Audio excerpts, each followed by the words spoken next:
Okay, well, good afternoon or good day. There might be those finding this as a recording later on, but it is good to be here. I should mention again, my name is Matthew Kieswetter, 2016 MDiv alumnus of Trinity College and a parish priest in Kitchener, Ontario. I just wanted to begin actually this session. I was struck by one of the Bible readings from the Daily Office Lectionary. So this is a portion of the Gospel from today's Daily Office reading list. It's from Luke 8. They arrived at the region of the Gerasenes, which is opposite Galilee. As Jesus stepped on shore, a man from the city who had demons met him. For a long time, he had not worn any clothes, and he did not live in a house, but in the tombs.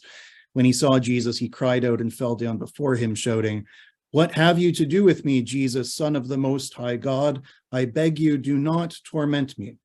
For Jesus had commanded the unclean spirit to come out of the man. And so I raised that. Those who know me know I'm into science fiction and horror movies in a pretty big way, but I read that, and I don't think that has too much to do with Dracula and things of that sort, or the Exorcist movie. To me, of course, when the demon is identified then as Legion, I think that maybe this is saying something about empire and about power.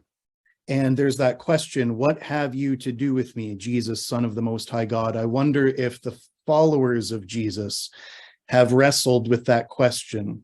What will we have to do with the legions of our days? And so I think that might resonate with the topic before us this afternoon. And so it's my honor to introduce our speakers for our session.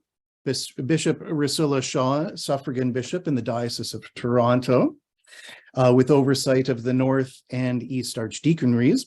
She is of Métis heritage with an undergraduate degree from U of T in French and the Humanities, and an MDiv from our friends at Wycliffe College, with parish ministry experience in the Diocese of Toronto. Consecrated bishop in 2017, she has described her life's work as being about networking, broadening relationships, and community building. Being Métis, Bishop Shaw says, informs my worldview in building intercultural bridges, valuing diversity and practicing radical inclusion. And Archbishop Chris Harper, National Indigenous Anglican Archbishop and presiding elder of the Sacred Circle.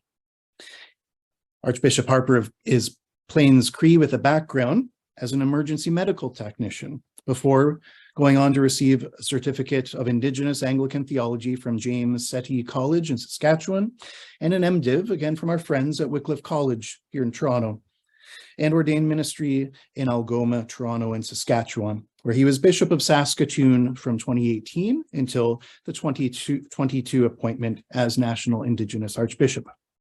Canon Murray Still has remarked that Archbishop Harper is a pastoral man with vision and administrative skill, preaches well, and knows the Christian and traditional spiritualities. Walking in two worlds, Archbishop Chris can gently bridge the two traditions at a time in which this is desperately needed. Now, following and during the conversation and presentations from Archbishop Chris and Bishop Riscylla, we have also with us the Reverend Canon Dr. Alison Barnett Cowan, who is part of our Trinity Divinity Associates group. Dr. Barnett Cowan is known by many for her ministry in Toronto, but also indeed her tenure as Director for Unity, Faith, and Order of the Anglican Communion, and as Director of Faith Worship and Ministry for the Anglican Church of Canada. So Archbishop Harper, Bishop Shaw, we are honored to hear from you, to listen to you, and to listen as you engage one another, and later to engage with questions coming from the Zoom group. You'll notice to our Zoom participants, there's a Q&A box at the bottom of your screen. You can put your questions in that box where they'll be monitored by Alison. And you may be called upon to elaborate or clarify any questions. Just unmute yourself at that point. And so now, Alison, we'll get our conversation underway. Thank you, Matthew. Thank you, Bishop Riscylla and Archbishop Chris, for being part of this. Those of you who are part of the morning session know that we heard a presentation from the Lambeth Archives on colonialism as it expressed itself in its association with the slave trade, particularly in the Caribbean. So questions for this afternoon have to do with bringing that more back home. And I'm going to put a couple of questions to each of you, beginning with Bishop Shaw. What have been the effects of colonialism on the Anglican Church of Canada, in your understanding? Thank you very much. First of all, greetings to everybody gathered here. It's a privilege and an honor to be with you. Thank you for tuning in and listening. And special greetings and acknowledgement to Archbishop Chris. So, what have been the effects of colonialism? I was thinking about that. And I wanted to share with you that recently I had the privilege of participating in a pilgrimage going to Jerusalem with the Archbishop Fred Hilt Scholarship. Here's a little advertisement. I encourage you to apply. And it reminded me while I was there of Jesus. I was walking in the footsteps of Jesus. That was the name of the course. But Jesus of Palestine, to be specific. There's a Palestinian word that means resilience. Hope through duress. And it speaks to personal and collective resilience and steadfastness. But it's also a socio-political concept and refers to ways of surviving in the context of occupation, chronic adversity, lack of resources, and limited infrastructure. There's a great article on that by Mohammed Marie Van Hannigan and Aled Jones in the Health Journal. But I was reflecting on Jerusalem who killed her prophets. From the Gospel of Luke also, as we heard earlier. But now, O Jerusalem, Jerusalem, who kills the prophets and stones those sent to her. How often I've longed to gather your children together as a hen gathers her chicks under her wings, but you were unwilling. And verse 35, that's Luke 13, verse 34. Verse 35, look, your house is left to you desolate. And I tell you that you will not see me again until you say, blessed is he who comes in the name of the Lord. In the Gospel of Luke. Our house is left desolate until we say, blessed is the one who comes in the name of the Lord. Our house is left desolate until we see the ones who are made in the image of God. Because decolonization is about the rehumanization, rehumanization of us all. We have been systematically dehumanized and dehumanizing in our complicity, in our participation, in our benefiting from the theft of land, and in the destruction of language, culture, story, ceremony, medicine, wisdom, community, and so on. For a moment longer, to continue to use this metaphor, we are in North America, on Turtle Island, the New Jerusalem. The institution of the Anglican Church came as a tool of the colonizers into the Promised Land. We, as a tool of the colonizer, killed the prophets. We, as a tool of the colonizer, laid waste to the civilizations that were here in a land flowing with milk and honey. We know the story. In the words of Archbishop Terry Finley at the Truth and Reconciliation Commission's Northern National event in Inuvik, we have failed the church. Residential schools, putting people on reservations, creating an Indian Act. We lost the plot. This is not the way of love. This is not the Jesus way. So the effects of colonization and colonialism have been written on the very bodies of the people. the people that were made in the image of God, yet not even acknowledged or recognized as humans. Written on the land, God's very body. This is my body given for you. It is essential for us to be connected with the land as humans.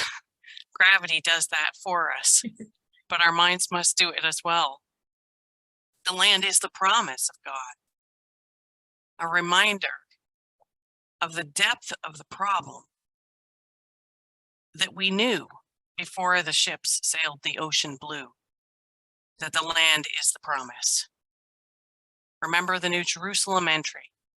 Out of exile, here we come to the promised land. We knew it. So when we came here, and it was the land we took, and all the riches therein, it was the umbilical cord that we severed. It was the mother of the people, the very earth that we kidnapped. The land that is the life of the people, the lifeblood, the sustaining energy, the very identity of the children of God. We made our Mother Earth into a commodity to buy and sell, to strip of every last mineral and plant, to develop, pave over, build on, plant or harvest, to pay attention to or to ignore. Susan Dion says in a great book called Braided Learning, sacred places are the foundation of all the beliefs. They represent the presence of the sacred in our lives. So the effects of colonization is like taking the hearts out of the people and expecting them to carry on just fine, or even better, to disappear. And the effects of that colonization have been devastating. And the effects of that colonization have been genocidal. And the effects of that have changed who we all are as children of God, because it has robbed all of us. It has diminished us. It has broken us. As colonists in a colonial spirit that we have inherited and perpetuated, partially out of ignorance, partially out of greed, we've been collectively trapped in a way that has imposed violence and continues to impose violence, imperiling the knowledge that God reveals here in this place and in this time. So I'd like to end with thanking God for continuing revelation. Thank God for continuing revelation. And you can quote me on that. Thank you for listening. Thank you very much indeed. You've offered it a huge challenge. Archbishop Chris, your perspectives on the effects of colonization on the church. There has been a lot of conversation as to what and where we as Indigenous peoples stand and where we want to go. It's usually seen in following exactly where Bishop Riscylla has led us through this journey, who, in her own words, I highly commend her with very powerful words, which often strike either a response or else a reaction that sometimes is either of denial or else, if not that, of, again, that whole effect of trying to diminish the reality and truth that we as Indigenous people live in day to day. In just trying to see where we go from here, like I said, the conversation has been long. It is continuing and it goes on, not only in our own, but as with all of you participating today, you see the reality. when we talk about decolonizing the church. I have heard so many interpretations of that effect and that effort. And where does it lead us? Where will it lead us? But we use the word us with a singular intent. What will it, and how will it affect me? And this is where we get to go into the details of how individuals, communities see things. Now I'm going to ramble a little bit, but I'm going to, like a good sermon, I'm going to try to tie it all together again in the very end. So follow along as best as you can. As we go forward, we start to realize that language, words are very, very important in how we use them. Bishop Riscylla talked about how does the church then thus witness the effects when we are called to love. And at the same time, to understand that as Indigenous peoples, we are and always have been spiritual beings, where we as spiritual beings live in physical bodies and we are connected with God's creation. Exactly as was stated, by Bishop Riscylla in that purpose of being connected, being people of the land. And this is where I go back to the word language. Now, as Plains Cree, we use the word nehio. In other words, we are people of the land. Nehiwak, we are the people of the land. And when you say those words, you start to realize the connection of what we are in God's creation, who we are in God's creation, as spiritual beings and physical bodies tied to the land, tied to God's creation, and trying to seek that image of us as spiritual beings. And as we always say, even in the church, to look for Christ in the eyes of the other. Looking for the spiritual energy, looking for that connection where we are in relation with each other. And that's why language is so important, especially for context. A language is so important for a purpose, to recognize of how we as Indigenous peoples are going to be taking it to the next stage. What does it mean to be part of the church? What does it mean to live with the legacy that we're in right now? The effects and effects of what has happened in the colonial structure on the Indigenous people who have tried to cut that umbilical cord, that connection with God's creation. How can we use those words of reconciliation? How can we use those words of reparation? How can we use those words of rebuilding and still being in the church? As my own relatives have said, how can you be part of something that has worked so hard to destroy us? And this is where I come back and I say, what a better place to be than to bring healing as spiritual beings, to recognize the voice of the Creator in all of creation, in all of the people, and including the church.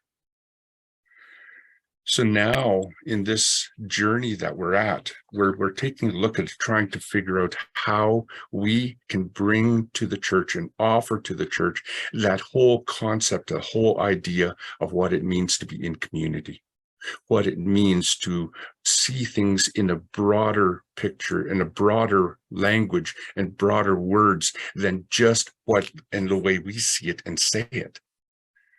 So when we talk about,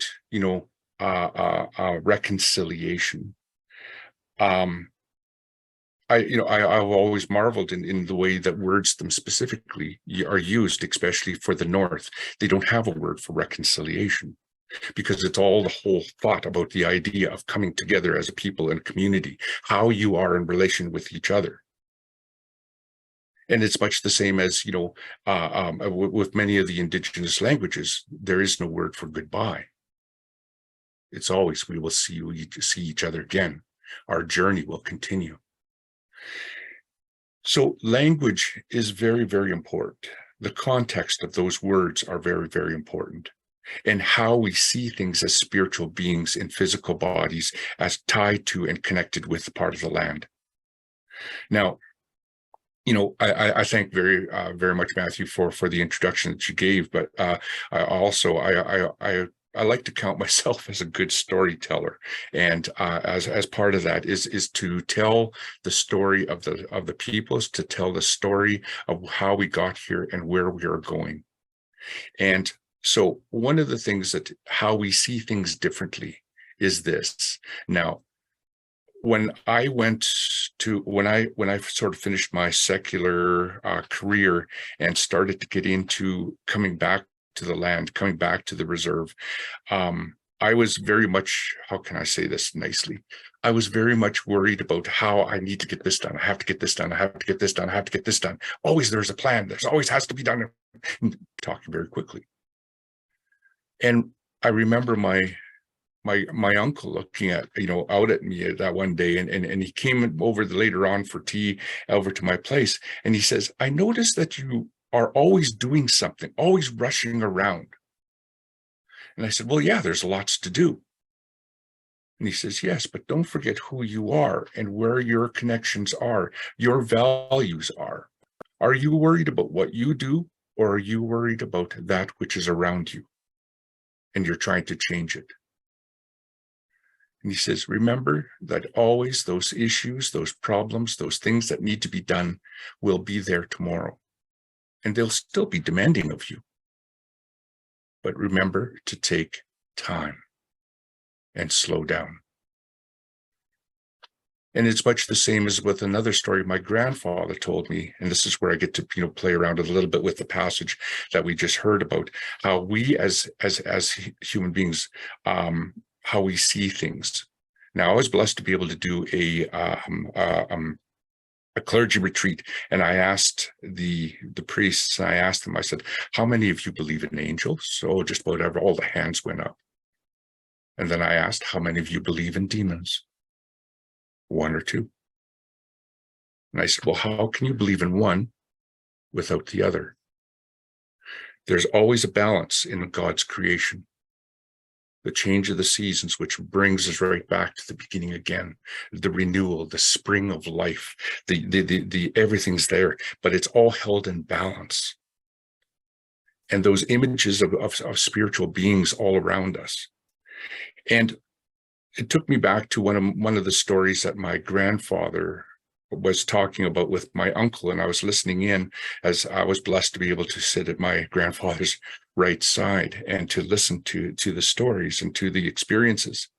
And my uncle came riding on his horse that one day, and he had some rabbits on the side, and as he always did, out of respect, he gave my grandfather some rabbits that he got from the trap line. And he said to my grandfather, I saw him again. And my grandfather said, what did you do? And he says, well, I got off my horse, and he was sitting up on a rock. He was looking down at me, and I took a couple of rabbits, and I offered them, and I put them on the ground. And then I backed away, and I bowed in respect, and I got on my horse, and I started to ride away. My grandfather said, so what did he do? He said, he got up from his rock, and he bowed, and he acknowledged me. And then I continued on with my trip. So I asked my grandfather, what was it about? And he says, well, we were talking about the little people. I said, little people? You mean like leprechauns and stuff? Like, what we hear about it? And he goes, yes. He says, they're all over. They're the caretakers of this land as well. I said, well, how come people don't see them? He says, is it because people move too fast? I said, what do you mean move too fast? And this is where you have to forgive me, my grandfather's words. He says, because the white man, he says, moves too fast. He's always got something to do, places to be, things that are so important to him. He often running so fast, he doesn't see where his feet are on the land. He doesn't see where his feet are stepping on either blessings or part of creation that he was not supposed to be. He loses respect. He loses respect for the place that he's in. The journey of where we are in the church moved too fast. It didn't see its feet were on the land, the promised land, the place of blessing, the place of honor, the place of learning from each other as relatives, as a community. We moved too fast, so fast we didn't see what our feet were doing, stepping on the necks of others, hurting our relatives and brothers and sisters. We wanted so many things, so much, and to be done our way, trying to recreate a people into an image that was not theirs. And as Indigenous peoples, we are now trying to recover our stories, to recover our words, to be able to say, instead of just a single word. I love Hebrew and the Greek language because it speaks in a more true and open and detailed word that English seems to. It's kind of like the icing on top of a true cake that you never really get to taste. And so, for example, even in the Cree word, for example, how are you? Danse kia. How are you? But it says more than just that. How are you doing? Because when we say it in English, how are you doing? We don't expect, or please don't answer. Don't give me a response. Oh, yeah, boy, my back has really been hurting. Oh, my legs and my old hockey knee injury. I can't tell you, we don't want to know. But in the Cree language, when we say danse kia, how are you doing? How are you doing? Everything about you, your spiritual being, your physical being, your emotional, your how you're thinking. And I love the way my great aunt used to respond whenever I would ask her, and she would always say "miosin," which means I feel like brand new. I feel like an infant, a baby. I feel innocent, clean, and renewed inside. You see very much closely how words are so important, how our language is so important. If we held to those same words that as Christians in the early times, at the time of when the settlers landed on the land and pushed the people down so they could see the resources and all see the value of things, and then move way too fast to acquire them, so much so trying to eliminate and push the people out of the way. We're now at a stage trying to find our own words, our own language, our own images, our way of doing things. We call the covenant our way of life. The language of the church that we are trying to bring back and offer back to the church as a pathway of healing, so that we can come together to recognize that we are spiritual beings in physical bodies. Much the same as Matthew read about Legion, the demoniac, having all those spirits in, and was tormented because did not know where, who, how to respond, worn off clothes, living in the graveyard of the peoples, and at the same time knowing where true peace, knowing where healing comes from, and where it was supposed to be from the very beginning. Jesus, peace bringer, what do you come here for now? Do not torment me. And because Jesus had asked, who are you? And the demons inside, Legion, for we are many. Those words that we use in Scripture, those words that we find in the way we understand our faith, and where the peacekeeper, the peace bringer, Jesus, all he wants was love, unity, communion, and community, so that we can be one and find the healing, the peace, and know that we are all part of the promise.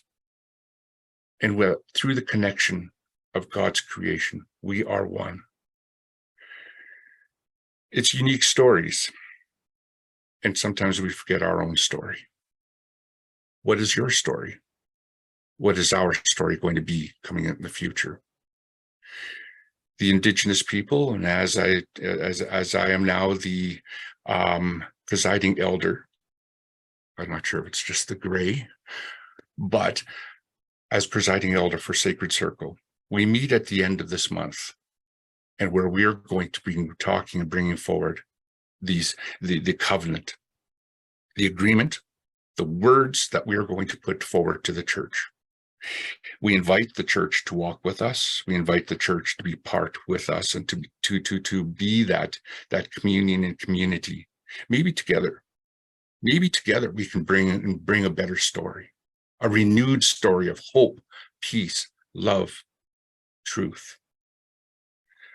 So, whichever you hear, whichever version of the Bible you use, whichever language you speak, and whichever your story is as individuals within the creation, what your story and what you bring, what language you use, and the words you use are very, very important because they are yours.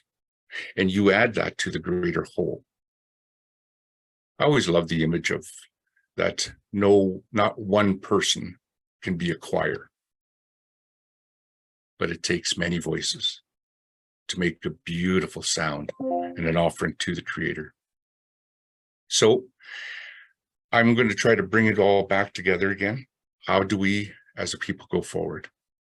How do we, you, my relations, my relatives, and God's creation, how do all of you bring your voice in?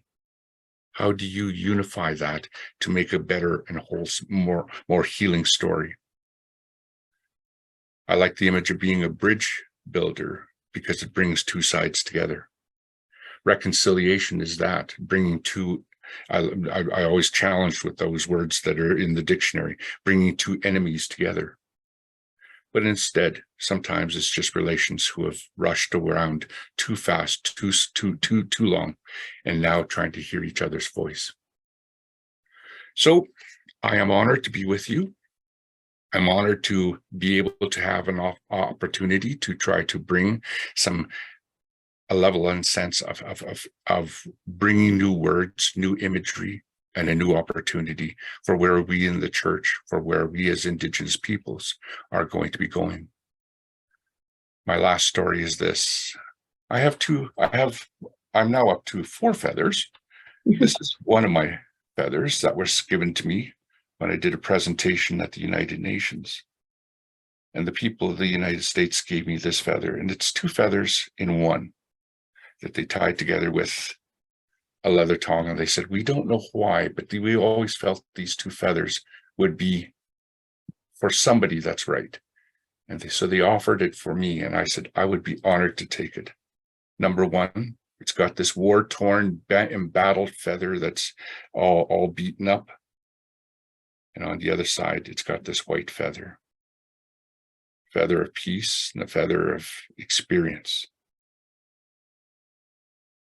And together, they remind us that we're always joined together. And it reminds us that our story is very, very important and what we bring to the table. Yes, there was a lot of words, a lot of things done and wrong in the beginning. We're now at a time in the crossroads in the journey of life and faith to try to bring a new sense of opportunity and healing. We hear this more and more now. And what are we going to be doing as people of faith, people of the church? Are we going to be part of the healing process? Or are we going to use our words to deny another's reality and experience? Or are we going to be that, looking for Christ in the eyes of the other, looking for love, healing, and peace, not judgment, condemnation, and trying to transform another into their image? So this is my way of saying, I'm honored to be here with you. I'm honored to be on the screen with, I don't like looking at myself, I'll be honest with you. But I honored to be with Bishop Riscylla, and at the same time to be with all of you here today, to be able to speak and to offer that there's going to be big changes coming up ahead. Exciting changes. Don't be terrified of them. Exciting changes. Because the church needs to move. It needs to progress. It needs to continue on. And it needs to be seen in new and wondrous ways, and where everyone could be honored and loved for who they are, and where we bring and what we offer to the story of the whole. So I think that's about it for me. I'm hoping that I kind of brought most of my stories back together as one. But I wanted to pass this over back to Allison, and at the same time say it is an honor to be with all of you, and at the same time to be part of this process of healing, and at the same time learning about what it means to use those important words of decolonizing, reconciliation, healing, love, and chasing away those demons of the past. Amen. There we go. Thank you very much, Archbishop. We are honored by your presence as well. When Matthew was introducing me, he left out the 13 years of my ministry that I spent 5 years in Shefferville serving with the Naskapi people, and then 8 years at the Henry Budd College in Manitoba serving with Swampy Cree people. And what I learned in those years, only a little bit of what I learned was how much we messed up and lost by not paying attention. I was so gifted to learn even just a little bit of the Naskapi and Cree languages, because they are rich in spiritual insight, rich in the connection of people with land. And the church's attempt, along with the colonizers, to suppress that language meant that we lost so much spiritual insight. And thank God, some of those languages are now being revived so that we can hear them again. I am convinced that the Great Spirit gave gifts to the peoples of Turtle Island to be shared with the whole of humanity. And it is our great shame that we did not pay attention to those when first we came. And it's truly a gift that we have a little opportunity now to try to open our ears and our hearts to what we should have learned in the first place. Bishop Riscylla, Archbishop Chris has already mentioned some of this, but what do you think needs to be done to heal the negative effects of colonialism?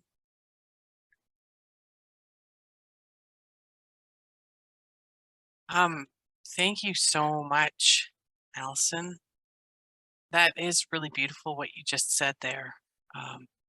Your conviction that God gave gifts to the people of Turtle Island, and I think to the land of Turtle Island as well, to share with the rest of the planet. That's beautiful. Thank you so much. And thank you, Archbishop Chris, for your invitation into a renewed and healing story with the language of our hearts and reclaiming the languages of our peoples. The second question is what can we do? There's a little bit about that. So, number one is implement the United Nations Declaration on the Rights of Indigenous Peoples, and all peoples will be made fully human. It's pretty easy to access either in booklet form or online. United Nations Declaration on the Rights of Indigenous Peoples. I'm probably preaching to the choir. Probably most of you have read it, but I invite you to share it forward. The other part is implement the calls to action of the Truth and Reconciliation Commission, and all of us will be made fully human. It's not easy to implement them all, frankly. So choose one that speaks to your heart and make it your mission, your family's mission, your small group of like-minded friends' mission, your fellow parishioners' mission, to bring as much of it to fruition as possible in this generation. Because it will take generations to restore what it took generations to mash. But instead of being discouraged by that, I encourage you that you are in the first group. You're in that first generation to work to make a difference, and that is worth so much. I was thinking about playing just a little bit more with the Jerusalem metaphor and the returning from exile. And I think about Perhaps this is a new metaphor for us returning from exile. One of the challenges that we face is that we don't know what we don't know. We often don't realize that we're missing out on something until it is shown to us. The avaricious and ravenously hungry human side of this is keeping up with trends. We used to say keeping up with the Joneses, having all the latest gadgets, cell phones, shoes, toys, you name it. We know and we're taught to name and identify what it's like to have a spiritual deficit. We go to a spiritual director, an elder, a cleric, a wise one to help us get balance and perspective, to help our hearts and souls connect again with conscious intention to the spirit of life. But another side of this is culture deficit. We were talking about that a little bit with the language. We've worked to extinguish, to destroy, and to steal what God made. God made it and saw that it was good. We decided to remake it in our own image, and that has not been good. So we're being called to problematize. Now there's a word for you, and I invite you to take that one. Your friends will not appreciate you for it, but it is fun. Don't accept what is given to you as a pat answer, as something that is a given, something that we take for granted. Problematize it. Do not accept what is oppressive. Do not accept destructive policies and practices. Take agency. Together, listen to God and hear what is being said. And tackling our theology, we can learn lessons from many different people. A lesson from Audre Lorde: the master's tools will never dismantle the master's house. The way I interpret this is the master is not God. The master is the colonizer, the machine of oppression, the unquestioned, unchecked power of the institutional church. Question it. When I was pondering this, it reminded me of a magnet I have on the fridge. Question authority, but not your mother. I don't think my kids have ever looked at that magnet. But really, we need to question it. How have we succumbed, perhaps unquestioningly, to supporting, advocating for, pledging allegiance to the church rather than Jesus? What small steps can we begin to take to adjust the balance? When appropriate, where necessary, especially where called for, respond. We are called by Jesus to a way of love. How does that show itself? In what we believe, in what we say we believe, in how we act. God cannot only be a personal experience. Archbishop Chris touched on this. God cannot only be a personal experience for an individual, for personal salvation. I learned about Ubuntu from Archbishop Desmond Tutu's writings and teachings and way of being. A person is a person through other people. Frankly, sharing this today is so vital, connecting with our African siblings, our Indigenous siblings around the planet. Hearing Indigenous voices at the World Council of Churches and the Anglican Consultative Council, I heard over and over again, the climate crisis is actually number one. Because it is the land of the Indigenous peoples that is disappearing under the rising oceans, with the melting polar ice caps, with drought, with changing migration patterns, with species and biodiversity declining rapidly. And we need all that to breathe. The healing of our planet is of utmost importance at this moment in time.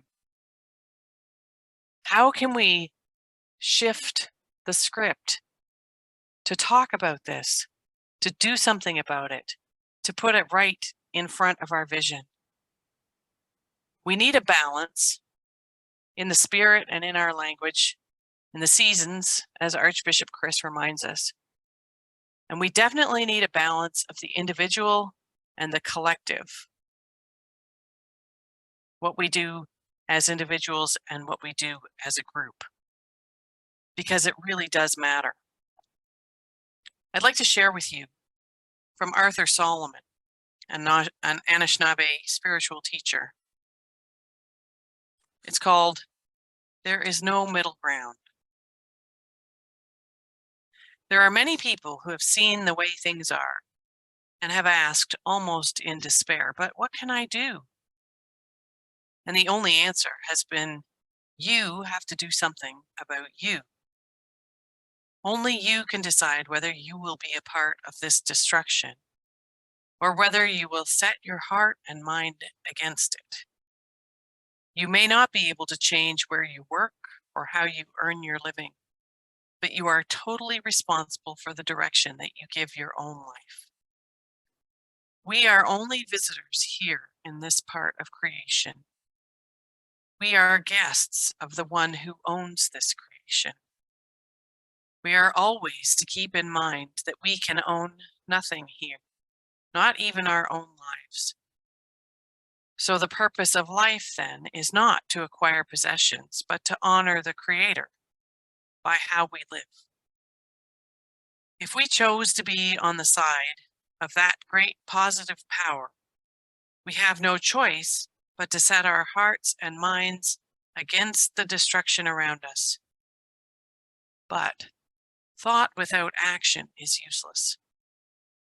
We must be on one side or the other. And how we will involve ourselves must be the free choice of everyone. If we choose to act, we must act intelligently and with common sense. It means we will do everything in our power to understand the questions that we choose to involve ourselves with.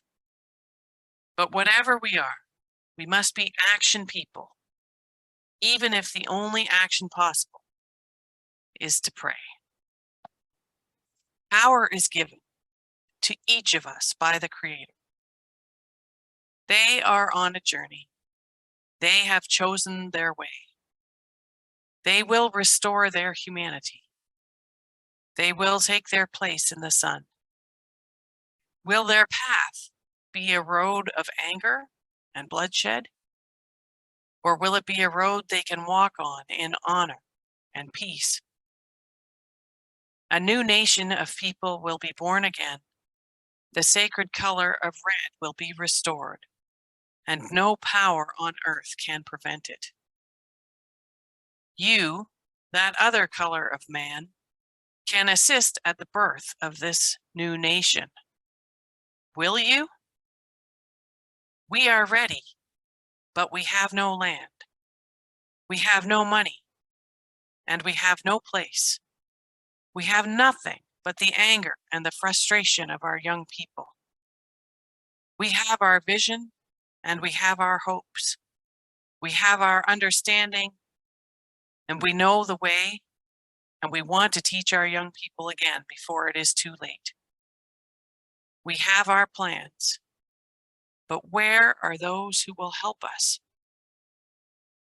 Of the dominant society, it has been said, they have no plan to prevent crisis. They have no plan to anticipate the crisis. They have no plan to alleviate the crisis. They have only a plan to suppress the crisis. They have no plan for opportunity. They have no plan for equality. They have no plan for justice.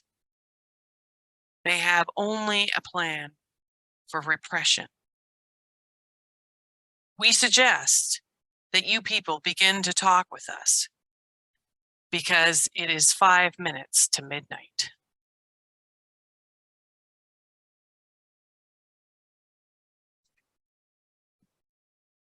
From Arthur Solomon. Thank you, There Bishop is Riscylla. no middle ground. Thank you, Bishop Riscylla, and thank you, Art Solomon, for being with us as well. Archbishop Chris, what would you like to add? You've already given us some hints about how you think we should live the way forward.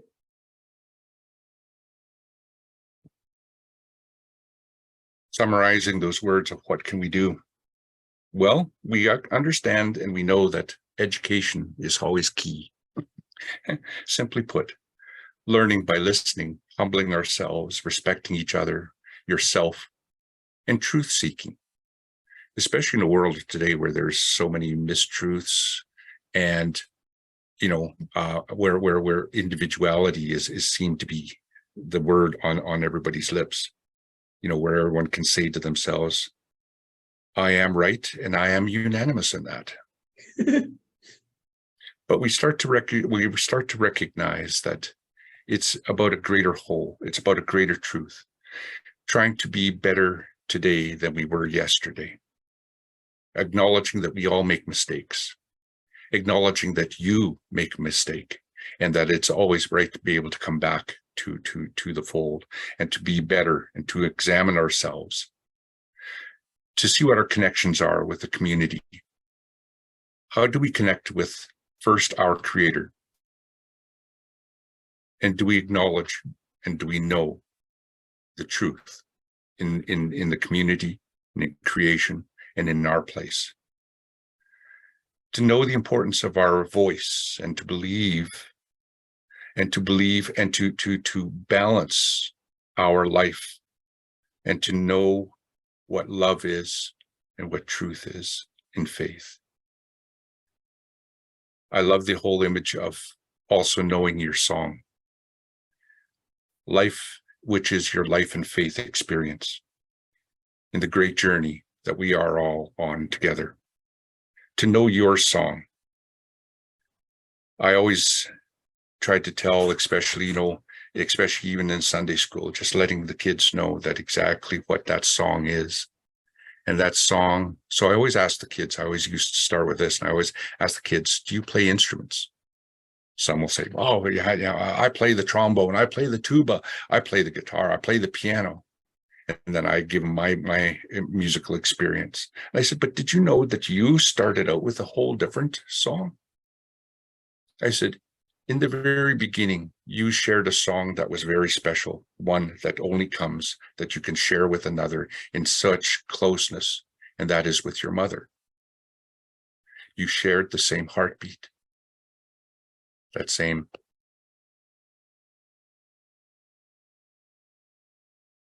in each and every one. You shared that song.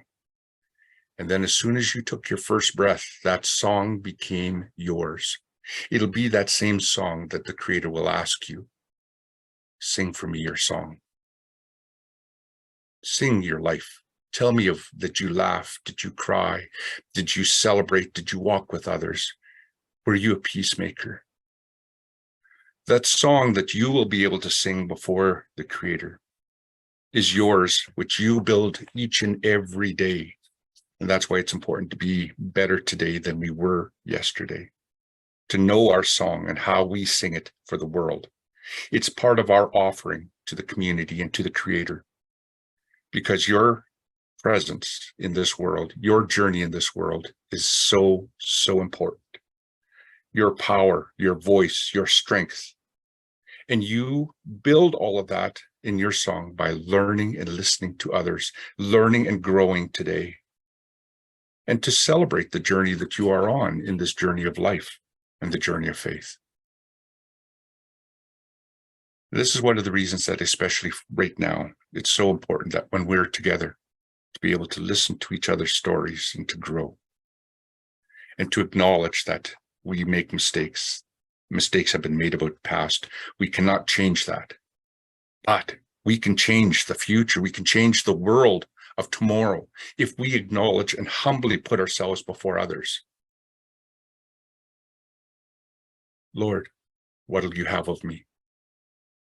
What will you want me to do?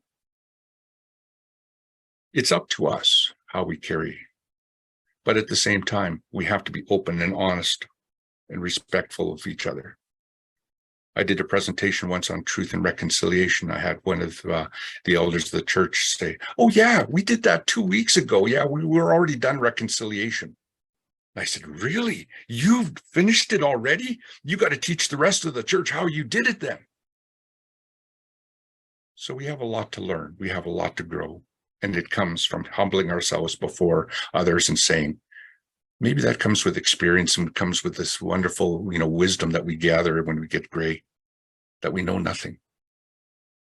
And we learn and we grow every day.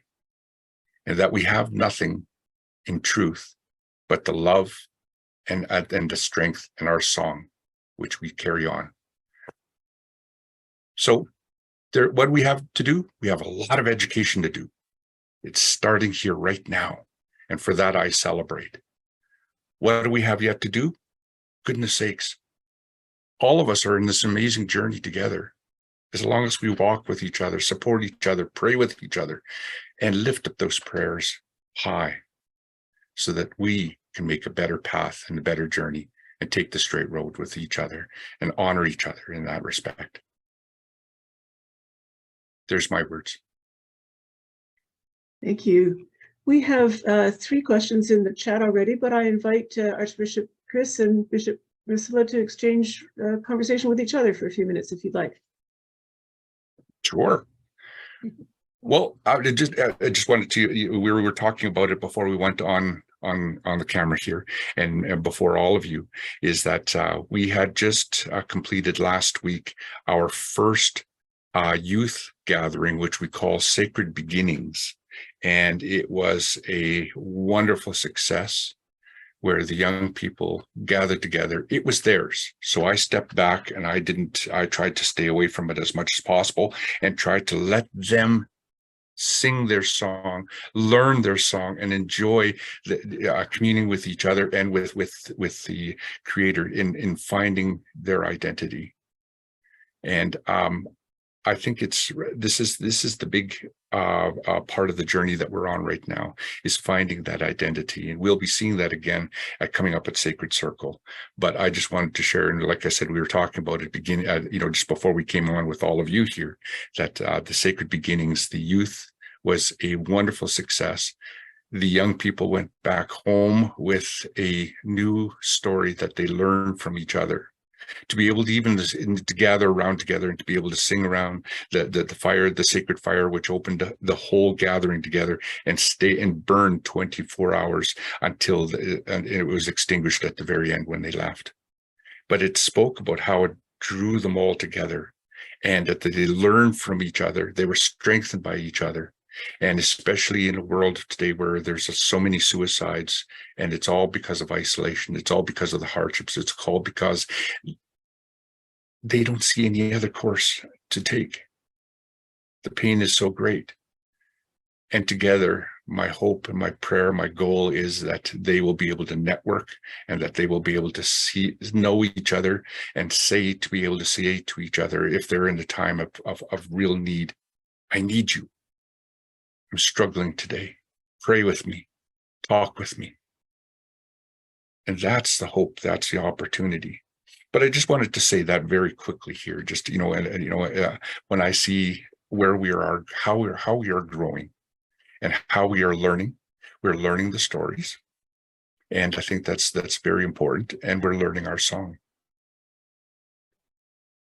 I think, Bishop Riscylla and I, we've talked about this a few times, not only at the House of Bishops, but in other gatherings, and where we it's important to acknowledge each other and how we need to walk with each other and support each other in all the things that we are doing together. But this is about that new beginning. It's about a new ministry, and especially going forward. Sacred Circle coming up at the end of the month is going to be brand new. It has to. But at the same time, it's also an opportunity for healing, not only for us as Indigenous peoples, not only us in the Indigenous ministries, not only us for the church. And that'll be played out again at our General Synod and General Assembly. So hopefully I didn't say it all. Please forgive me, Bishop Riscylla, because, I it's like a good preacher. Once you get started, it's hard to stop, so there we are. Thank you so much. I really appreciated a lot of what you said there, with the song and the stories and the giving hope to the young people for the new generations coming forward. I know that it actually can be triggering for us to hear about suicide, so I'm conscious of that for everybody listening. Praying for you and supporting you, and if this is a problem, please reach out to somebody for some support. Going forward, we do want to attend to that, because in fact that is a crisis in our communities of Indigenous peoples, and not just with the young people, but a crisis of hopelessness, and it's related directly to the stripping away of self and identity and language and culture and land. And so one of the questions that I saw from Jason in the Q&A was around land, and how do we sort of reconcile the notion that the Anglican Church of Canada has a lot of land, and we've, been part of colonization, taking land. I don't know how to reconcile that, Jason. Maybe you have a suggestion. But one of the wrestles that we have is around bringing things forward in an equitable way, in a way that won't do the kind of damage that was done to us, to the Indigenous people, but that will help us walk forward in really good, healthy ways. I remember distinctly a conversation with Bishop Lydia at the first National Truth and Reconciliation Commission hearing in Winnipeg. And Bishop Lydia said that specifically. She said, people are afraid that we're going to do to them what they did to us. And that is not our way. It is not who we're being called by God to be. But there is a responsibility that we need to live into. And it takes time, and we have to build relationship. I'm not quoting Bishop Lydia anymore. I'm observing that it takes time, and we need to build relationship in order to find ways to do reconciliation, in order to find ways to get land back to our Indigenous siblings, in order to find ways to bring about a balance. So it's a short answer, but it's attending to it a little bit. And Jace, I'm interested if you have insights that you'd like to share. Yeah, Jason has said, Bishop Riscylla, you spoke of the theft of land from Indigenous peoples. What does it mean for the church to retain control over large sections of the same stolen land across Turtle Island, even as decline is revealing that we have much more than we need? Now, I think I have the power. Let me see if Bishop Riscylla has asked if you would comment, Jason. I'm just going to see if I can figure out how to ask you to unmute if you'd like to respond. I think I am unmuted now. Okay, Can you hear me? Great. Yes, we can. Yep. So thank you, Bishop and Archbishop, for a wonderful presentation and series of responses to the questions. So Bishop Riscylla, I don't have my own insight that you asked for, but I do have one that I'm bringing from elsewhere. I spent last week a few days with Adrian Jacobs of the Haudenosaunee Confederacy, and he has a brilliant idea, and ever since I've heard it, I've been an apostle for his idea. Now, Let's hear it. It's specific to sort of the Haldimand Tract around the Six Nations Reserve, but it can apply anywhere. So it's the concept of a spiritual covenant between Indigenous communities and churches, because it's not just a quest for land back. It's the quest for a relationship with the kind of land that is not entangled in the property tax system. And so practically speaking, it works really well. Spiritually speaking, it works really well. So it's just a matter of churches recognizing that we are on territory that is someone else's. So that's the first step, is to make that recognition, and to offer even lease payments as or what we don't pay in property tax as a gesture towards that recognition. And then at what the covenant lays out is the possibility that when that church becomes disestablished or decommissioned or deconsecrated, then it transfers to the Indigenous community on whose land it is. So it's a gentle form of land back. It's a reciprocal form of land back, where the spiritual life of a church would be encouraged for as long as it is possible, but also recognizing the sovereignty of, in this case, the Haudenosaunee Confederacy. But I think it can apply in different situations, in different sets of relationships. So once again, not at all my insights, but I'm bringing those from my friend Adrian. Thank you kindly. Thank you very much indeed. That's really exciting. Chris, yeah. I love that. That's a wonderful idea, and I also recognize that it is, Jason, it is being played out in some ways with many of the dioceses across the land, where many of the churches that have been decommissioned or deconsecrated, those lands that are being sold, that a portion or percentage of that proceeds goes back to Indigenous ministries to help out in that same way. But also at the same time, I also give a little bit of the warning of the acknowledgement as well. So, for example, every church, as far as I know, was given that, and we went through that exercise. Oh my goodness sakes, what, about 6-8 years ago, I think it is now, where we started building up. We acknowledge that we reside on the Indigenous lands of, and the nations that's closest to us, and that we live in and we seek to walk in reconciliation, healing, and peace with all nations, peoples. In all churches they started out, I think as diocesan bishops, we started asking all the parishes to start using those words, and those words were used widely. But as with most acknowledgements, and this is where I get to be a little bit political, and it's much the same as even with the treaties. The acknowledgement started to diminish, where we said it every Sunday, and people started to say, do we have to say that every beginning of every service? Vestries then moved, and we'll say it once a month. Once a month turned to, we'll just put it on the front of the bulletin, everyone can read it, to where it's there, but nobody ever acknowledges or sees it or reads it anymore. So it's the same thing with the treaties. The treaties were written in good conscience, good, a good, how can I say this? With good intentions. But slowly the treaties with the Indigenous peoples, especially by the government, started to diminish to a point now where we struggle for and we have to fight for every little piece that was written in the treaties that were never respected or never honored. Mm-hmm. So, we do have a lot, but I think this is where it starts. I get to say it this way. We get to start with building that covenant and recognizing the church and the Indigenous and covenant coming together, but for them always to be staying strong in communication and relationship with each other. Mm-hmm. Those are so important. Amen. I think we have a question from Anita Jurkovic. I hope I'm saying that correctly.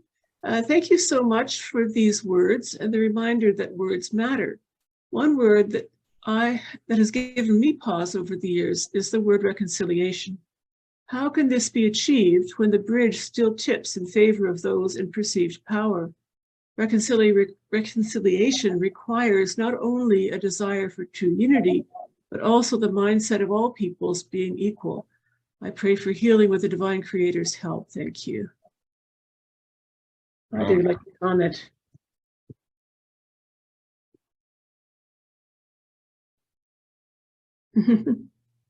Yeah, thank you very much. I'm glad the word reconciliation, Anita, gives you pause, because it should, because when something is required of us, it is good to look before you leap.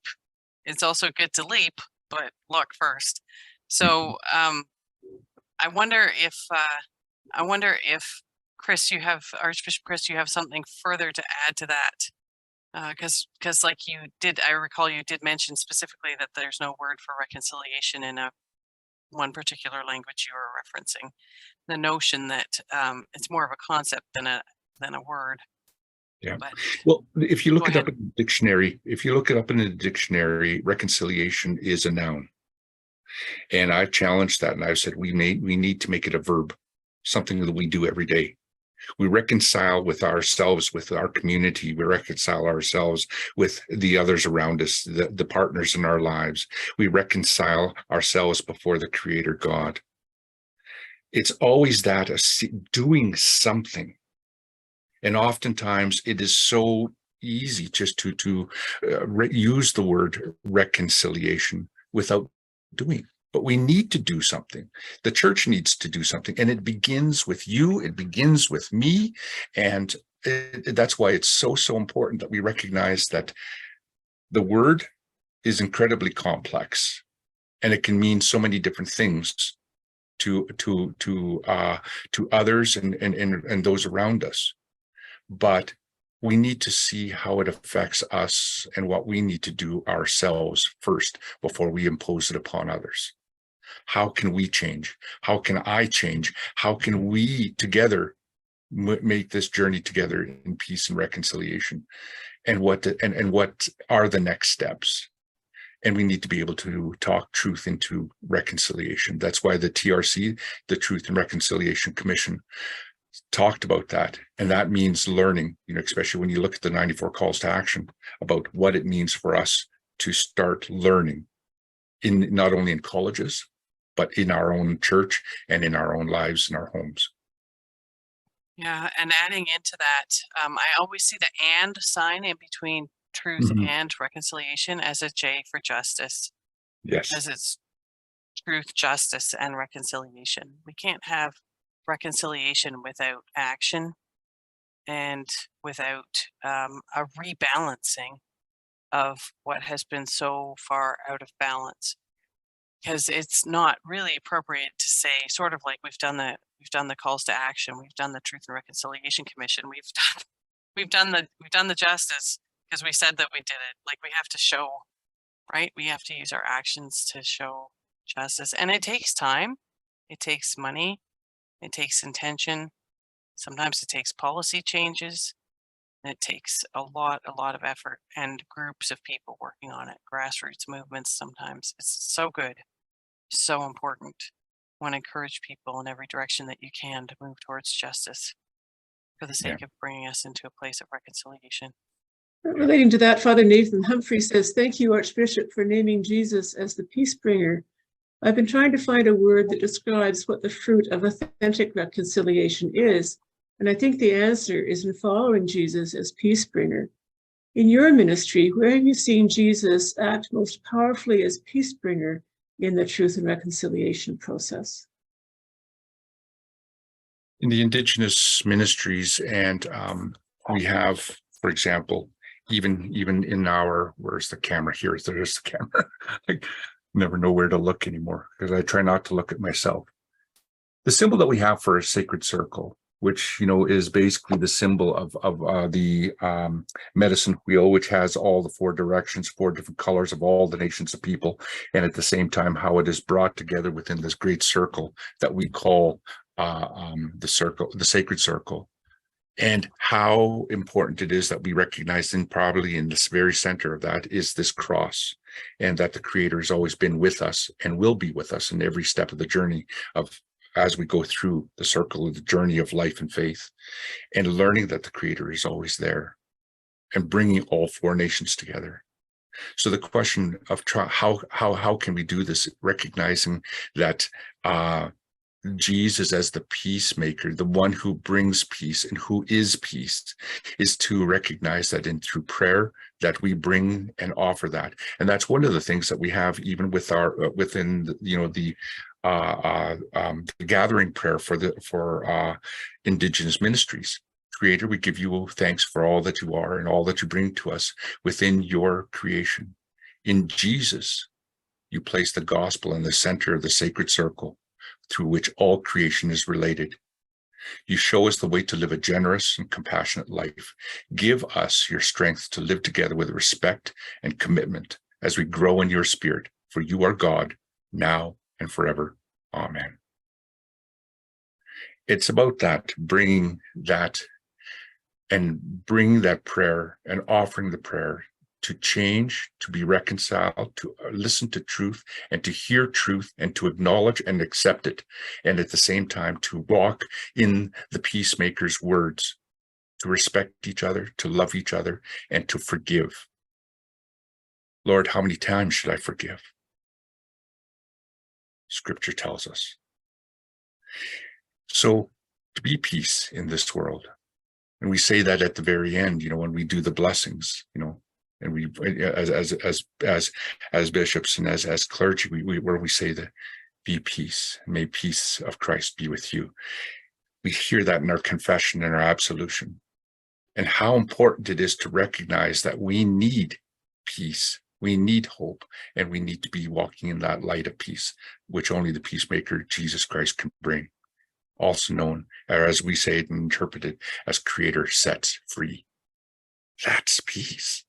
To be able to finally stop the struggle, stop the race, slow down enough to hear the words. Boy, that's a long answer, isn't it, for a short question? That's what preachers do. A couple of questions relating to resources and ways forward. Oh, sorry, Riscylla, Sorry, go ahead. may I just add something Of course.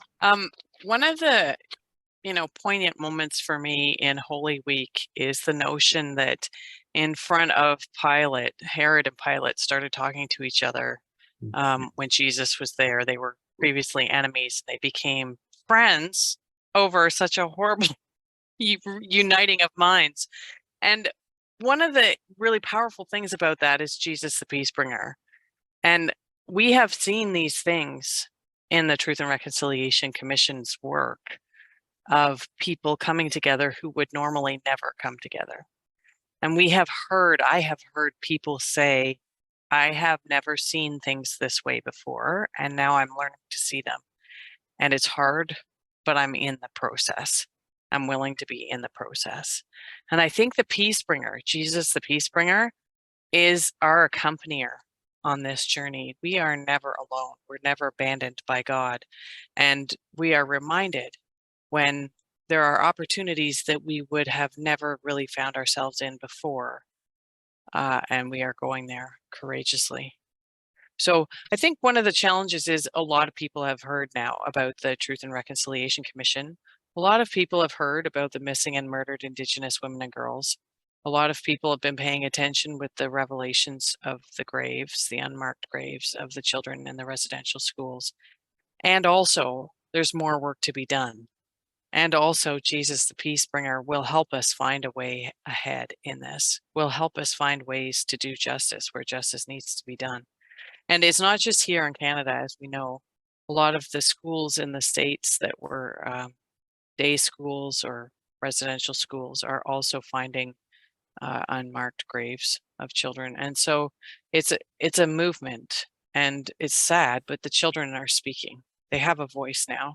And they're speaking to us, and they're calling to us, and we have a responsibility to listen and to respond. So I think Jesus the Peacebringer is with us in all of this. Mm-hmm. Mm-hmm. Wonderful. Yep. I'm going to jump in a couple of questions. I'll come back to people who you see your name in the list. But Catherine Askew says, I see a lot of energy towards engaging in reconciliation, but not so much in spending time in the truth phase. How do you encourage people to be vulnerable and enter into healing and speaking that truth? How do we support people in that essential process? Yeah, Chris. I did a presentation once in a town in Ontario, and there were an elderly woman came up and spoke to me and said, I was part of the residential school. And she said, I am so sorry for what we thought we were doing right and we had the right to do. And she said, I have carried this. And she said, I am so sorry. And I want to apologize to you and to your people.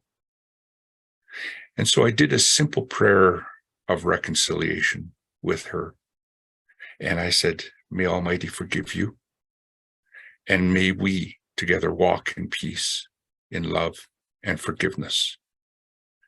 As I forgive you, and may so the Creator may forgive you, and that you may walk together with us and with all peoples and all nations in peace. And in that simple prayer, It was the opening of the door to let go of all that weight that she had carried for all those years. And even for myself, it was a response that I didn't expect. She started to cry. And I offered, and I said, if it's all right with you, I said, I offer a hug of peace. And she held on to me for quite a while. It was an emotional moment. It was a moving moment. But we start to recognize it starts with us when we acknowledge those parts within us where we carry all this weight and all this pain. And as human beings, we cannot stay there because it immobilizes us. It locks us into a moment which is in conflict with what we are meant to be as peacemakers and peace bringers, the Christ in us. And we need to be able to release that negativity, that darkness. And it begins with each and every one of us when we start to say, I need peace. Peace be part of me, and to learn. I was there at the beginning in Ottawa when we started to talk about the settlements and the land and treaty land settlements as well. And I remember one of the chiefs standing up and said, he says, everyone, he says, I call you all to a stage of listening, learning, and truth telling, that it will never be money which heals in the back pocket, in your wallet. That never heals. But healing begins when we say, I forgive. Peace begins when we forgive each other and we learn to acknowledge and with respect and humility the others around us. I think those are words that we need to imbibe and abide in. How are we going to do this today and tomorrow? To be truth tellers, to be peace bringers, and to acknowledge the other that is around us. I think if we're truth telling, we know that there's a lot of work to be done. I was just reading in the story, this morning in one of the news articles, that they had with all the truth telling around the changes about, for example, some of the name changes of streets and schools and everything else that we going around us for those that have done wrong. And when people deny those truths and they instead turn to racism to try to hurt the other or to continue the hurt. Why are we changing these names? Because my goodness sakes, what is, when are they ever going to move on and get beyond this? We have a lot of work to do. Racism is a reality in our world. Insensitivity to the other is a reality in our present world. And at the same time, in a world that is so concentrated on me, myself, and I am unanimous in that it begins with us acknowledging and humbling ourselves before others. And that's hard to do in today's world.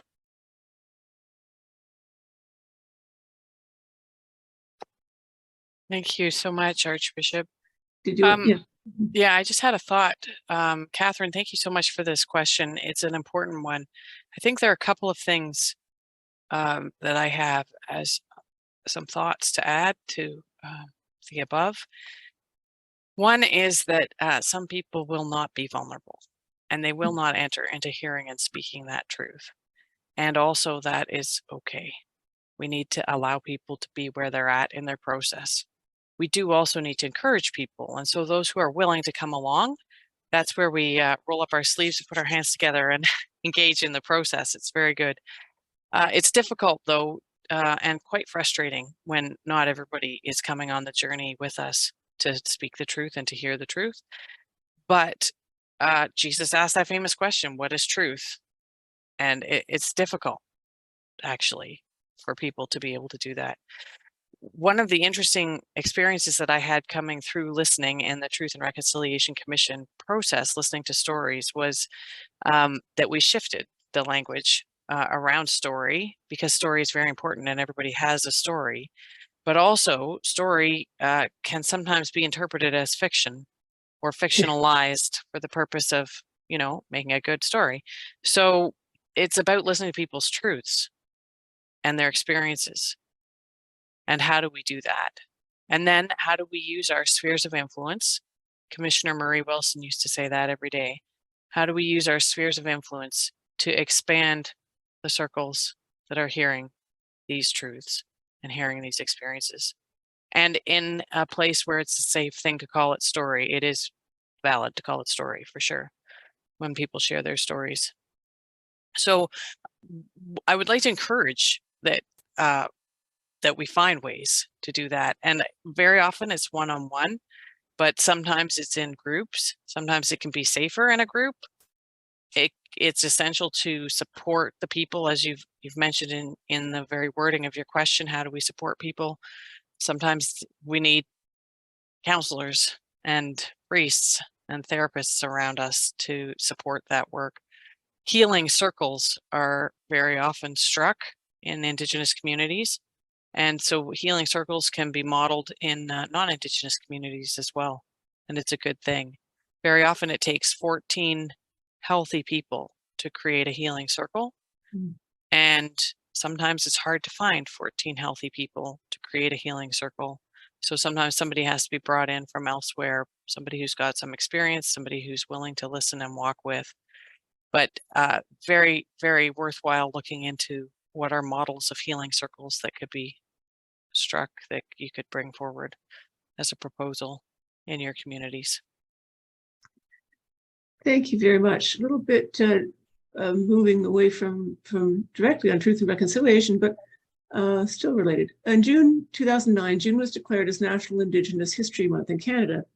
How can the Church bring a national focus in this month to expand awareness, educate, and understand the need for healing and reconciliation? So what's the Church's role in the grand national project about this? Well, I think we have to, if I might jump in there, Archbishop, is that okay? Thanks. I think we actually have to take into consideration this morning's conversation. I think truth and reconciliation has to be both about our Indigenous communities, First Nations, Inuit, and Métis, residential schools, day schools, survivors, land, settlement, all these things, access to services, all these things, but also how about our other folks who have also been oppressed and are actually continuing to be oppressed in the church and beyond in society? So how do we deal with these things in a national focus, in a international way that actually brings a richness and a depth to the conversation, and people can find a foothold or a hand grip in any of those issues if we broaden it and expand it. It is valuable and vital, of course, to recognize National Indigenous Day on the 21st of June, 21st of June, and to recognize our Indigenous peoples in Canada, but then to consider broader the implications of who are we talking about when we're talking. And then over to you, Archbishop Chris. Yeah, I agree that we need to acknowledge, maybe it starts something as simple as recognizing the acknowledgement that you use, is that many of the churches have on the front of their bulletins, and finding out the relation of where their church is, finding the history, listening to the history of the peoples, and listening to the history of what the church has done and how either being complicit or being part of being in a relationship with an oppressive system, and learning, inviting, and being truly welcoming. We alluded to that with just about every church. I think I've been to many churches now, and just where they always have, we are a welcoming community. Does welcoming also include being truly inclusive? Listening to each other, acknowledging each other, we're understanding that change of reconciliation also means to bring peace, and at the same time to recognize our own brokenness all our brokenness together as Canadians and as people of living within a legacy. And at the same time, recognizing the pain and the hurt in others around us. How do we walk with our brothers and sisters? How do we walk with each other? And how can we change? So, I support the words exactly as Bishop Riscylla has just said, that, it's all part of acknowledging in a wider sense, not just our own, or the churches or our parish, or if not that, our local community, but what about the greater whole across the land, acknowledging and understanding and growing in that. I just wanted to just quickly talk about the word story. This is where I go back to word language, how we interpret the language. When you tell a story, that's one of the reasons I used to be wary and ask the clergy, and especially in the diocese, be careful of when you use the word. Now we're going to hear the story of Jesus, with the demoniac who was named, because sometimes people interpret that word story. Once upon a time, long, long ago, there was a man, but instead, a story as interpreted through the Indigenous is an incredibly important part of who we are as people of faith, who we are as individuals within the creative story and with the Creator. This is my life story. So again, an interpretation of a word. So that's why I think, especially for the English language, because we know how accurate it is, especially when, affect, effect, those kind of, how you say things sometimes it complicates things. But I think right now it's important to be able to at least acknowledge at the same time and recognize our place within the story. Hopefully that helps a little bit and doesn't muddy the waters too much. But like I said, I love to interject in when I can. So a very specific question about what's going on. Probably, well, to both of you, but to Archbishop Chris particularly. Speaking about resources, can you tell us about the Jubilee Commission and where it is now? That's what Peter Coffin is asking you.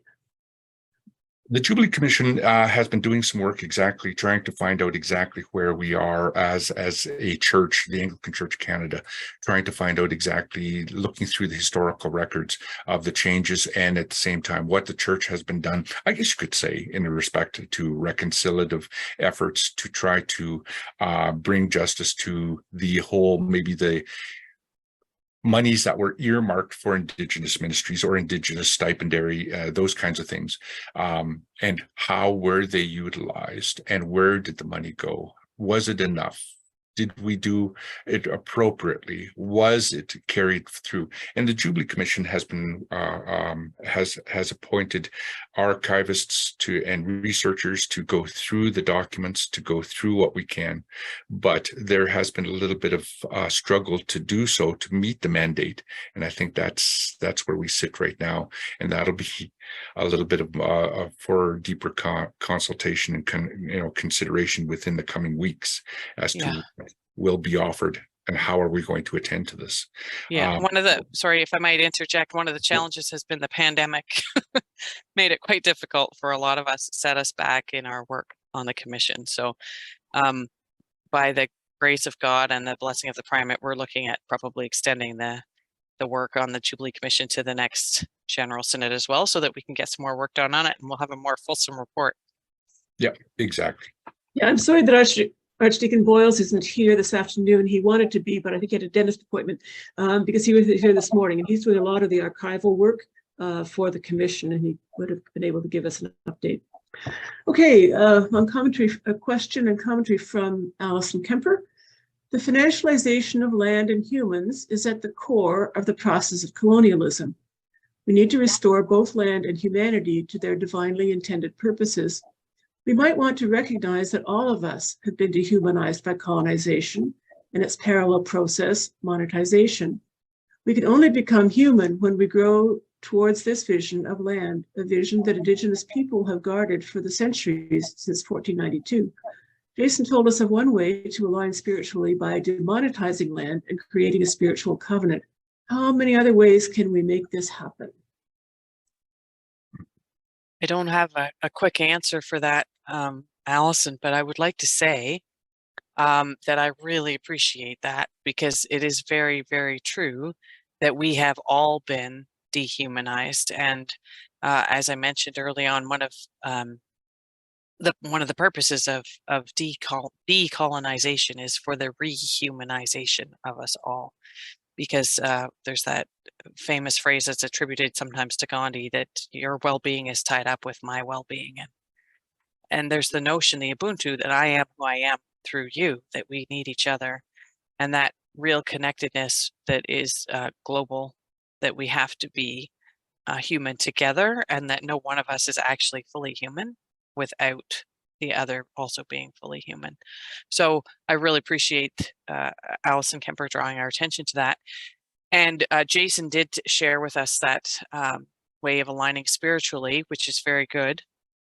One of the things is we are set in a culture that has monetized.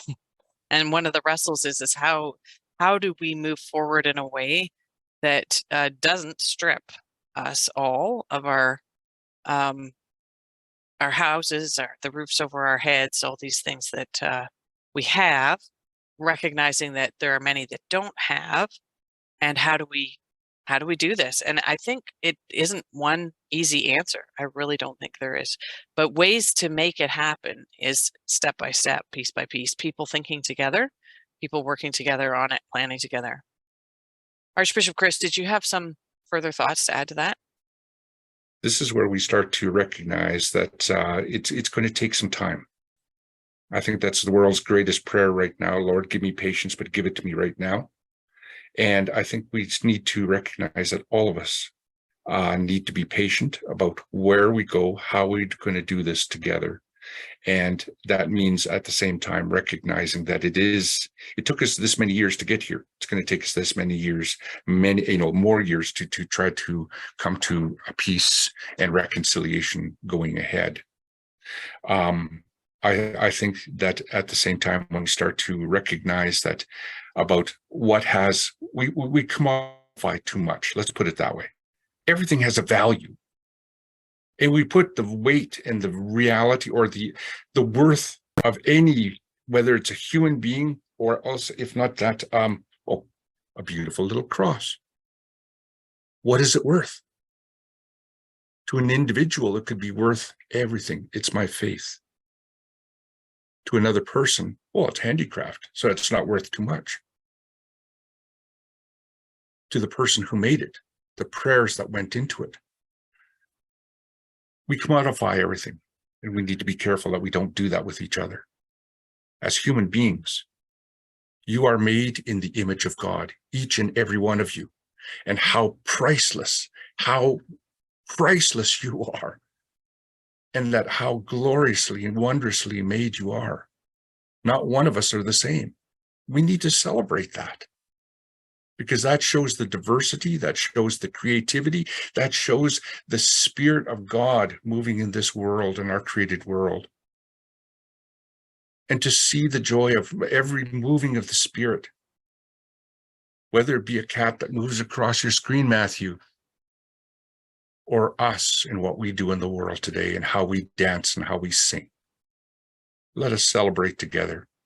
Let us rejoice in each other. And at the same time, love, forgive, and be peace with each other.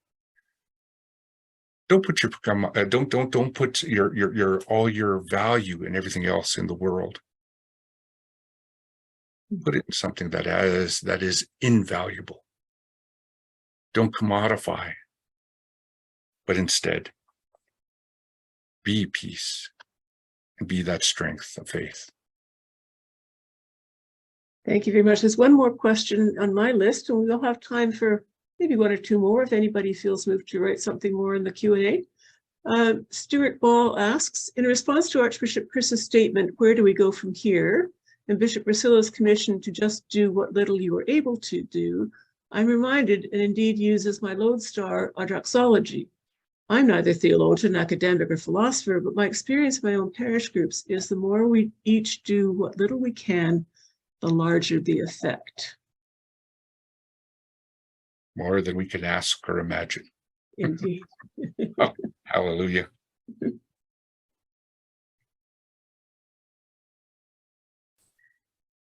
Yeah, I think it's important that every one of us recognize that there is such an ability, there is such an amazing opportunity for us to contribute something to the greater whole, the greater story of our existence and our life here on this earth.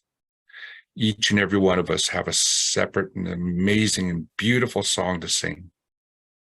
And we need to recognize that the world is diminished without that.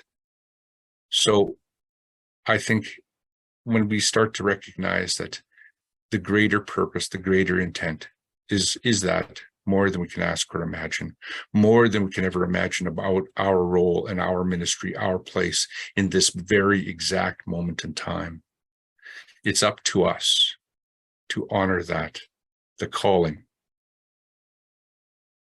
Whom shall I send? Lord, send I. Send me. Send me. I will sing my song. I will bring my presence. I will bring the light that you have given to me through you, through the peacemaker. And I will offer that. That is that. That is all we can do in this moment. And it's more than we can ask or imagine. That almost sounds like a rap, but I'm going to ask each of you. You have some concluding comments. Okay. Yeah, I was just going to say thanks so much for that, Archbishop Chris. That was beautiful. Yeah, so I just have a couple comments. I feel like excuse me, we just had Earth Day recently, and I was looking at the Earth Charter again because it's one of those documents that really speaks to my heart and gives me an invitation every time I look at it to move and do something about it. And some of the phrases from there are humanity must choose its future. And we are in a place right now, a time where we must choose our future, and we got to choose it together, but we also have to choose it individually. Universal human rights, economic justice, a culture of peace, respect for the earth. These are essential. And we need to do reconciliation, absolutely, but we need to do reconciliation with the earth as well, not just with people.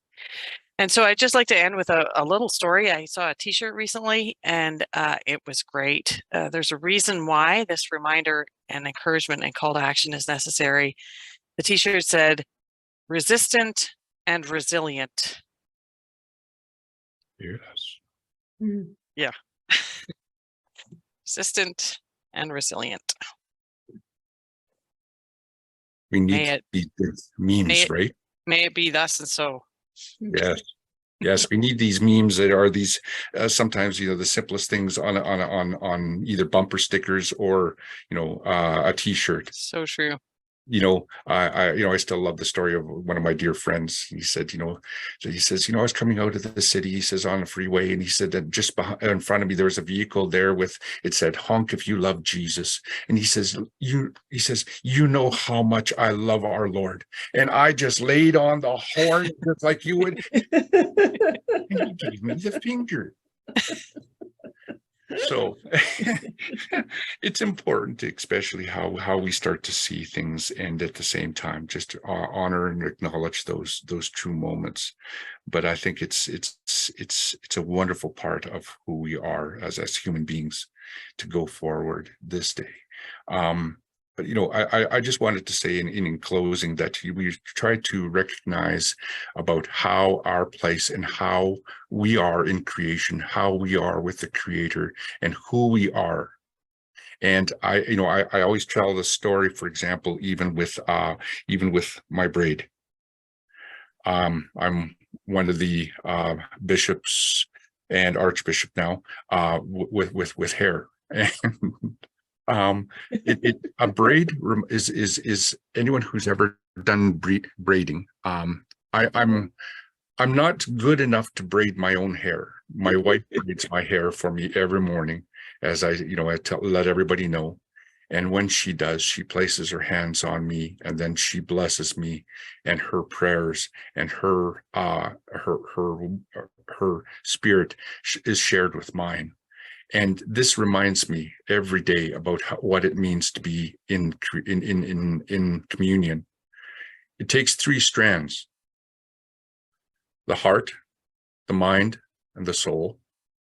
It takes 3 strands: the Creator, the community, and the individual. It takes 3 strands to always show strength, who we are as a people, and to know our place and how important it is to bind it all together. So with that, as part of my concluding statement, remember that you're part of that braid, that you're part of something that is greater than you, just you as an individual, but you're part of the community, you're part of the church, you're part of creation, you're part of the world, and you're part of the Creator. Archbishop Chris, Bishop Riscylla, thank you so very much. Thanks to all of you who put your questions and comments in the chat to make this a conversation, albeit a little bit mitigated by Zoom. I'll turn this back over now to Matthew. How about we'll just take a few breaths. I'll complete the reading from earlier, take a few more breaths, offer a prayer, say some thank yous and some farewells to one another. So let us pray.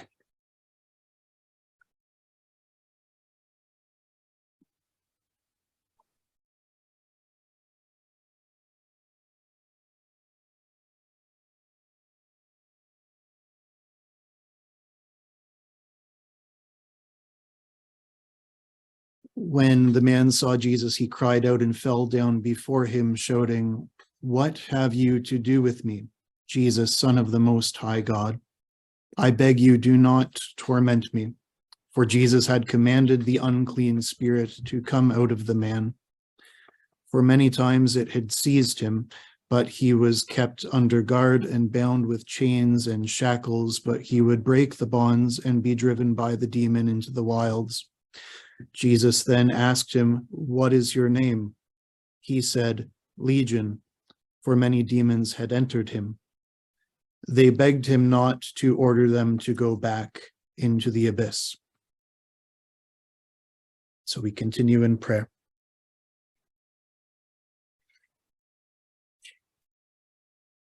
Glory to you, Jesus Christ, our good shepherd and bringer of peace. In the waters of baptism, you give us new birth. At your table, you nourish us with heavenly food.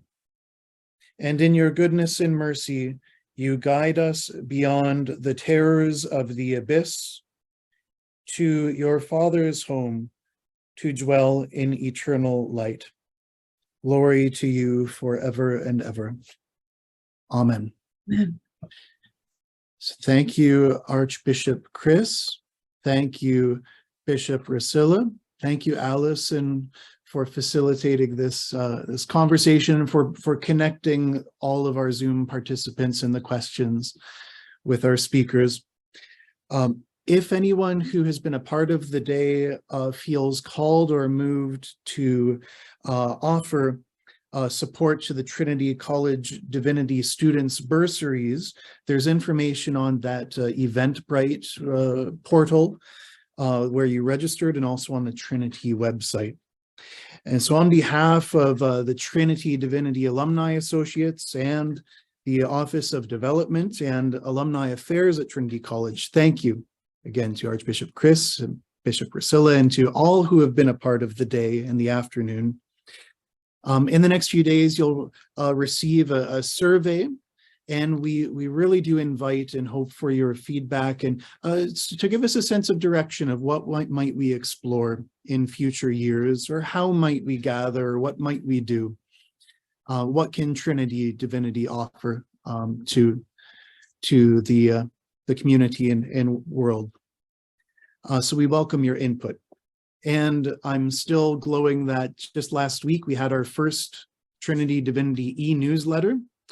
If you're an alumnus, hopefully it made it to your inbox. If you didn't get it, maybe reach out to the college, or if you did receive it, check in with your Trinity friends to see if they got that newsletter again late last week. We do value everyone's connection.